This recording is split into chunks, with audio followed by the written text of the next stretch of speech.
This video will be an exploration on decision trees, which is a useful tool in machine learning. It operates by essentially yeses or nos. So we'll ask a question, and then depending on the answer, whether yes being a 1 or a no being a 0, it'll split which branch the tree goes down into. It's a very Boolean operation. It's comprised of to start a root node, which would be the first question that would break it down by splitting the subset, or not the data set, into two different subtrees, and then that have multiple subtrees. Then each further question asked would be a decision node, and until no decision node, and the final answer would be a leaf node. Just saying that is a little abstract to get, but I think with an example it's very easy to understand. For example, if an animal has feathers, so if it's a yes, then another question is, which would be a decision node, can it fly?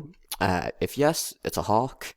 If no, it's a penguin. And then back to the original, if it has feathers, no, it breaks the whole data set into the other half, which would be then another decision node, which would be, does it have fins? If yes, it's a salmon, which would be a leaf node. And if no, it could be a bear, which is another leaf node. There are many advantages and disadvantages with decision trees.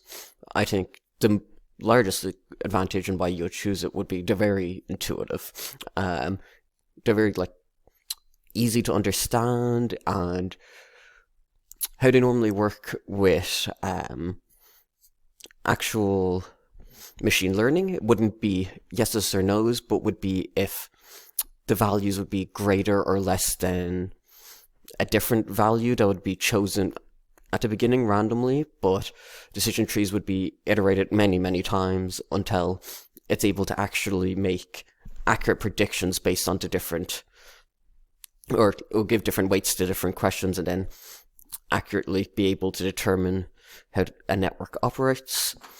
So it's easy to tweak each one of those weights, or nodes values and their weights. They're very versatile. They can be used in regression and classifications. There's minimal data needed beforehand. You can just chuck it into a decision tree and it should just work on its own. There are also disadvantages. It doesn't work on large data sets because it's very prone to overfitting.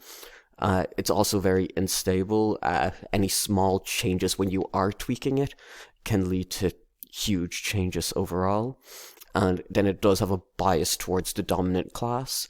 So when the data sets are split at the beginning, it will have a larger bias which is taking the larger data set when split will have a bias that more information will go down there. There are ways to improve its accuracy, such as bagging and boosting.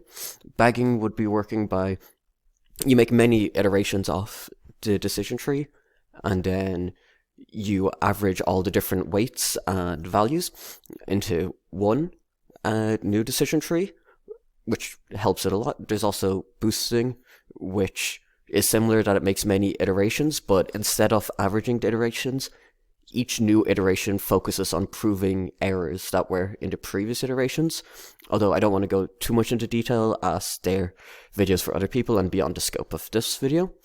There are many applications for decision trees, like healthcare. You can use to determine patients' symptoms or medical conditions. Then finance, banks can use it to best evaluate different attributes of someone's credit score or their spending habits, so that you can determine to give them loans. Then marketing analytics, it's great for breaking down what section of customers are spending money on what. But overall, that would be decision trees. They're not very complicated, but they're an extremely useful tool in machine learning.